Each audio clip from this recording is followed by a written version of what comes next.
Hi అండి, అందరికీ నమస్తే. సో, ఏప్రిల్ నెల వచ్చేస్తుంది. సంక్షేమ పథకాలకు సంబంధించి కావచ్చు, ఇటువంటివన్నీ కూడా ప్రభుత్వం ఇవ్వడానికి సిద్ధంగా ఉంది. అయితే ఒక అప్డేట్ ఏంటంటే, కేంద్ర ప్రభుత్వ ఆదేశాలతో ఈసారి ఏప్రిల్ నెలకు సంబంధించి 3 నెలలు అంటే వచ్చే ఏప్రిల్, మే, జూన్ ఈ 3 నెలలకు సంబంధించి రేషన్ బియ్యం ఒకేసారి ఇవ్వాలని చెప్పి కూడా ప్రభుత్వం ఆదేశాలు ఇచ్చినట్లు తెలుస్తా ఉంది. సో, అది ఖచ్చితంగా అమలయ్యే అవకాశం అయితే ఉంది. ఏప్రిల్ 2026 నుంచి రేషన్ కార్డుదారులకు ఒకేసారి 3 నెలలు అంటే ఏప్రిల్, మే, జూన్ బియ్యం పంపిణీ చేయాలని ప్రభుత్వం నిర్ణయించింది. ఈ నిర్ణయం లబ్ధిదారులకు సరుకులు అందించడంతో సౌలభ్యాన్ని పెంచడానికి మరియు తరచుగా రేషన్ షాపులకు వెళ్ళే ఇబ్బందిని తగ్గించడానికి ఈ నిర్ణయం తీసుకున్నారు. 3 నెలల కోటాలో అంటే ఏప్రిల్, మే, జూన్ ఈ 3 నెలలకు సంబంధించి కూడా ఒకేసారి ఇవ్వాలని చెప్పేది ఒక నిర్ణయం.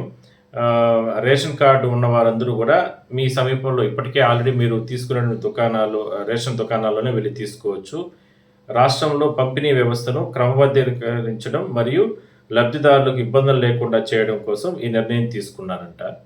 సో, నిల్వ అంటే ఇంకోటి ఏంటంటే ఎఫ్‌సిఆర్ అంటే తెల్ల బియ్యాన్ని 1-2 సంవత్సరాల వరకు నిల్వ చేసుకోవచ్చు. కాబట్టి బియ్యానికి సంబంధించి కూడా ఈ 3 నెలలు కూడా ఇచ్చే అవకాశం అయితే ఉంటుంది.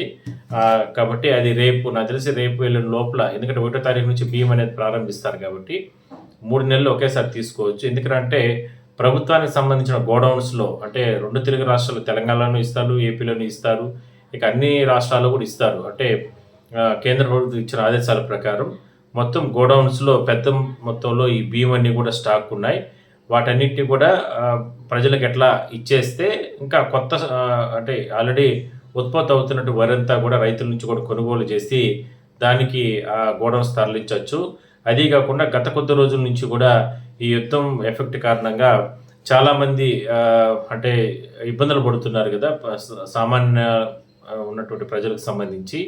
బియ్యము అన్ని రేట్లు పెరిగిపోతున్నాయి. బియ్యం కూడా చాలా ఇబ్బందులు ఉన్న నేపథ్యంలో ఈ 3 నెలలు ఇచ్చేస్తే వాళ్ళకు కొంచెం ఊరటనిస్తుంది. అట్ ద సేమ్ టైం మనకు గోడౌన్స్‌లో ఉన్నటువంటి స్టాక్ అంతా కూడా ప్రజలకు ఇచ్చేయచ్చు. కొత్తగా రైతుల దగ్గర నుంచి కూడా కొనుగోలు చేసుకొని మళ్ళా గోడౌన్స్‌లో భద్రపరచొచ్చు. మళ్ళా పేదలకంతా కూడా ఇవ్వచ్చు అనే ఆలోచనతో కేంద్రం ప్లస్ అన్ని రాష్ట్ర ప్రభుత్వాలు కూడా ఒక నిర్ణయం తీసుకొని దీన్ని అమలు చేసే అవకాశం అయితే ఉంది. ఖచ్చితంగా 1వ తారీఖు నుంచి కూడా ఆ రకమైనటువంటి నిర్ణయం అయితే అందరికీ కూడా వచ్చే అవకాశం అయితే ఉంది. దీంతో పాటు ఇంకొక ముఖ్యమైన అప్డేట్ ఏంటంటే, చాలామంది నాకు ఈ మధ్య కాలంలో కూడా కొంతమంది కామెంట్స్ పెట్టారు.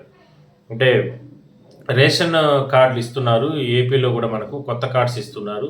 మరి ఆ కొత్త కార్డులు వాటిలో మార్పులు చేర్పులు చేసుకోవాలంటే ఇప్పుడు దాదాపుగా 2 సంవత్సరాల పైన అయిపోతుంది ప్రభుత్వం వచ్చి.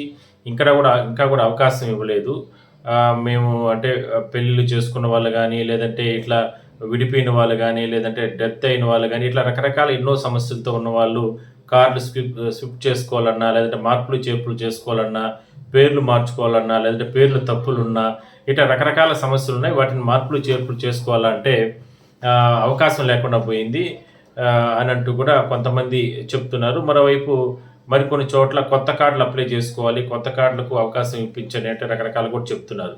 సో, ఈ వ్యవస్థనంతా కూడా ఇప్పటి వరకు కూడా ప్రభుత్వం, గతంలో అయితే మీ సేవల్లో కూడా ఇచ్చేవాళ్ళు దాన్ని అప్లై చేసుకోవడం కానీ, మార్పులు చేర్పులు కానీ. బట్ ఏంటంటే మీ సేవలో గతంలో జరిగిన అక్రమాలు, అవినీతి ఇలాంటి రకరకాల ఇబ్బందుల దృష్ట్యా వాటన్నిటిని అప్పుడు స్టాప్ చేయడం జరిగింది.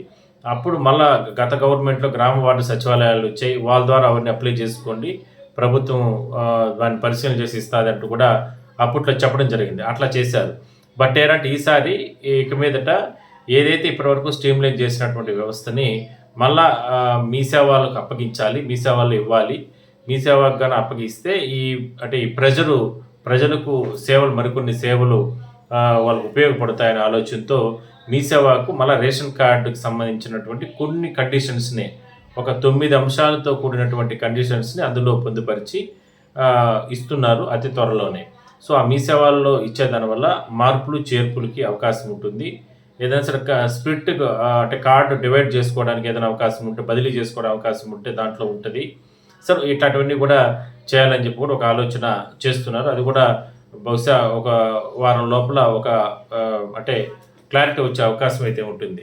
సో, ఇలా చేసే దానివల్ల ఏంటంటే ప్రజలకు సంబంధించి, పేదలకు సంబంధించి రేషన్ కార్డుకు సంబంధించినటువంటి ఇష్యూస్ చాలా వరకు తగ్గుతాయి.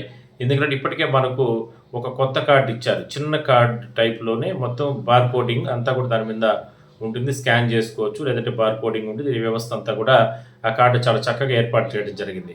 సో, అలా వ్యవస్థను క్రియేట్ చేసిన తర్వాత, ఆ వ్యవస్థను అభివృద్ధి చేసిన తర్వాత మరికొంత పారదర్శకంగా ఉండాలంటే మీ సేవలకు కూడా ఈ రేషన్ కార్డుకి సంబంధించినటువంటి సమస్యల్ని పరిష్కారం చేసే దిశగా మీ సేవలు కూడా అప్పగించాలి. ఆ లాగిన్ అంతా కూడా మీ సేవలకు ఇవ్వాలి అనేది ఒక ఆలోచన చేస్తున్నారు. అది కూడా అతి త్వరలోనే వచ్చే అవకాశం అయితే ఒక 9, 10 అంశాలు అంటే సమస్యల పైన రేషన్ కార్డుకి సంబంధించి కొత్తగా అప్లై చేసుకోవాలన్నా, లేదంటే బదిలీ చేసుకోవాలన్నా, లేదంటే పేర్లు మార్పులు చేసుకోవాలన్నా, లేదంటే ఎవరినైనా తీసేసేయాలన్నా, అంటే ఎట్లా మనం మీ సేవలో అప్లై చేసినా కన్సల్ట్ అక్కడ ఆఫీసర్స్‌కే వెళ్తాయి. అక్కడ అప్రూవల్ అయిన తర్వాతనే ఇక్కడ ఆ కార్డ్ అయినా సరే, లేదంటే దానికి సంబంధించిన స్టేటస్ అంతా కూడా తెలుస్తుంది. ఎక్కడ కూడా తహసీల్దార్ల ఆఫీసులు లేదంటే ఎక్కడ కూడా అక్కడ పోయి ఎదురు చూడాల్సిన అవసరం లేదు. రేషన్ కార్డ్ కోసం అక్కడ పోయి పడిగాపులు కాయాల్సిన అవసరం లేదు. అర్జీ కోసం అక్కడ పోయి ఇబ్బందులు పడాల్సిన అవసరం లేదు. మీ సేవలోనే చేసుకోవచ్చు. గతంలో అలానే ఉండేది. బట్ గ్రామ వార్డు సచివాలయాలు వచ్చిన తర్వాత ఇప్పుడు మనం అక్కడ పోయి అప్లై చేసుకుంటున్నాం. అది దాటిపోతే మళ్ళా తహసీల్దార్ ఆఫీసులని ఇట్లా రకరకాలుగా ప్రయత్నాలు చేస్తున్నాం. లేదంటే మళ్ళా కలెక్టర్ల ఆఫీసులో అక్కడ పోయి అర్జీలు పెట్టుకోవడం ఇవన్నీ కూడా జరుగుతున్నాయి. ఆ ఒక చిన్న దానికి ఇంత ప్రాసెస్ అనేది జరుగుతుంది కాబట్టి అట్లా కాకుండా మీ సేవలోనే ఇచ్చేయాలి. మీ సేవలు కూడా అప్పగించాలి ఆలోచన కూడా ప్రభుత్వాలు చేస్తున్నాయి. చూద్దాం మరి ఏం జరుగుతుందనేది. సో, మొత్తం మీద మాత్రం ఏప్రిల్ నెలకు సంబంధించి ఏదైతే ఈ స్కీమ్స్‌లో ముఖ్యంగా రేషన్ బియ్యానికి సంబంధించి మాత్రం 3 నెలలు అంటే ఏప్రిల్, మే, జూన్ ఈ 3 నెలలకు సంబంధించి ఒకేసారి ఇస్తారు. సో, మీరు గతంలో తీసుకున్నటువంటి ఎక్కడైతే రేషన్ డీలర్లు ఎవరైతే ఉంటారో ఆ ప్రాంతంలోనే వెళ్ళి వాళ్ళ దగ్గరే మీరు తీసుకోవచ్చు. అది మాత్రం చాలా క్లారిటీగా మీరు వేలిముద్ర మామూలుగానే వేలిముద్రలేసి ఇట్లా మీ రేషన్ కార్డ్ తీసుకెళ్ళండి, ఆధార్ కార్డ్ తీసుకెళ్ళండి. ఆ రకంగా తీసుకోవచ్చు. సో, రేషన్‌తో పాటు అంటే సహజంగా ప్రతి నెల కూడా ఈ చక్కెర, గోధుమలు లేదంటే ఇట్లా ఆహ్, ఏదైతే పప్పు గానీ ఇట్లాంటివన్నీ కూడా ఇస్తూ ఉంటారు. బట్ అది మాత్రం ఆ 3 నెలలదే కలిపి ఇస్తారా లేదా అనేది మాత్రం ఆహ్, అది ఒక క్లారిటీ లేదు. సో, రేషన్ మాత్రం ఖచ్చితంగా 3 నెలలది ఇస్తారు. ఒకసారి చూసి దాన్ని లబ్ధిదారులు ఎవరైనా ఉంటే వాళ్ళందరూ కూడా తీసుకోవచ్చు.